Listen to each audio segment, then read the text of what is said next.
بھارتی قیادت کا بیانیہ امن کا نہیں بلکہ دشمنی کو ترجیح دینے والا ہے۔ ترجمان دفتر خارجہ کی جانب سے جاری بیان میں کہا گیا ہے کہ بھارت کے پاکستان میں دہشت گردی کی معاونت کے شواہد موجود ہیں۔ کھوکھلے بیانیے اور توجہ ہٹانے کی کوشش سچ کو چھپا نہیں سکتی۔ پاکستان امن کا خواہاں ہے مگر اپنی خود مختاری کی دفاع کے لیے پرعزم ہے۔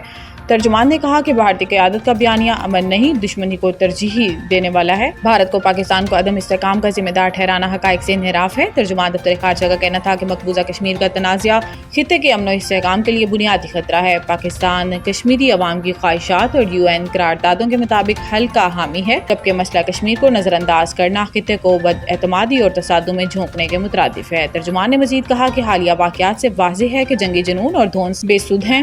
بھارت دھمکیوں، غلط بیانی یا طاقت کے ذریعے اپنے مقاصد حاصل نہیں کر سکتا۔ جنوبی ایشیا میں پائیدار امن کے لیے سنجیدگی، برداشت اور مسئلے کی اصل جڑ کو سمجھنا ہوگا۔ نون لیگ نے ملک کو ایٹمی قوت بنایا، چین کے ساتھ مل کر JF-17 دیا۔ نواز شریف۔ سابق وزیر اعظم اور مسلم لیگ نون کے قائد میاں محمد نواز شریف کا کہنا ہے کہ مسلم لیگ نون نے پاکستان کو ایٹمی قوت بنایا۔ پچھلی حکومت نے جو ملک کا حال کیا تھا اسے مسلم لیگ نون بتدریج بہتر بنا رہی ہے۔ نون لیگ کے نواز شریف نے لندن پہنچنے کے بعد میڈیا سے گفتگو کرتے ہوئے کہا کہ مسلم لیگ نون نے پاکستان کو میزائل ٹیکنالوجی دی، ہر شعبے کی ترقی میں مسلم لیگ کا کردار ہے۔ نواز شریف نے کہا کہ پچھلی حکومت نے جو ملک کا حال کیا تھا مسلم لیگ نون بتدریج اسے بہتر بنا رہی ہے۔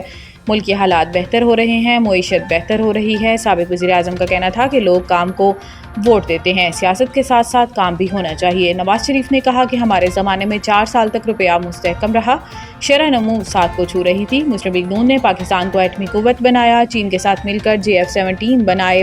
واضح رہے کہ نواز شریف اپنا چیک اپ کروانے لندن گئے اور وہ عید بھی وہیں گزاریں گے۔ قربانی کی کھالیں صرف چیریٹی کمیشن سے رجسٹرڈ اداروں کو دیں، محکمہ داخلہ پنجاب۔ محکمہ داخلہ پنجاب نے کالعدم تنظیموں اور ان کی ذیلی اداروں کی فہرست جاری کرتے ہوئے ہدایت کی ہے کہ شہری ان کالعدم تنظیموں اور ان کے ذیلی اداروں کو قربانی کی کھالیں نہ دیں۔ ترجمان محکمہ داخلہ نے کہا کہ انسداد دہشت گردی ایکٹ 1997 کے تحت کالعدم تنظیموں کی معاونت جرم ہے اور کالعدم تنظیموں کی امداد کرنے والے قانون کے شکنجے میں آئیں گے۔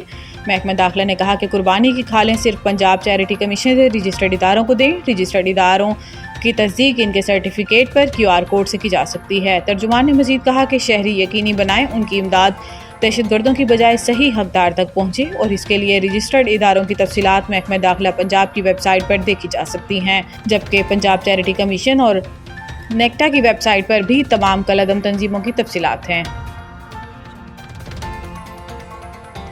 بجٹ میں پیٹرول سمیت ہر قسم کی نقد خریداری پر اضافی رقم لینے کی تجویز۔ ذرائع FBR کے مطابق بجٹ 2025-26 میں نقد خریداری کی حوصلہ شکنی پر مبنی تجاویز فائنانس بل کا حصہ بنانے کا فیصلہ کیا گیا ہے۔ ذرائع کا بتانا ہے کہ پیٹرول پمپ سے نقد تیل خریدنے پر 3 روپے تک اضافی وصولی کی تجویز زیر غور ہے۔ اس سے پیٹرول پمپ پر ٹیکس چوری اور ملاوٹ پر قابو پانے میں مدد ملے گی۔ پیٹرول پمپس پر نقد کے ساتھ ڈیجیٹل ادائیگی کے اقدامات بھی کیے جائیں گے۔ QR code, debit, credit cards اور موبائل ادائیگی کے اقدامات کیے جائیں گے۔ ذرائع FBR کا کہنا ہے کہ مینوفیکچررز اور درآمد کنندگان نقد فروخت پر اضافی 2% ٹیکس لے سکیں گے۔ اس تجویز کو قابل عمل بنانے کے لیے کارپوریٹ سیکٹر کے ساتھ متعدد اجلاس ہو چکے ہیں۔ دکانوں پر نقد خریداری پر بھی اضافی ٹیکس عائد کرنے کی تجویز زیر غور ہے، جبکہ ریسٹورنٹس پر پہلے ہی کارڈ سے ادائیگی پر ٹیکس کی چھوٹ ہے۔ ذرائع کا بتانا ہے کہ یونٹ مینیجر، جیولرز، شادی ہالز، ڈاکٹر اور وکلاء کو ٹیکس نیٹ میں لانے کی کوئی تجویز زیر غور نہیں۔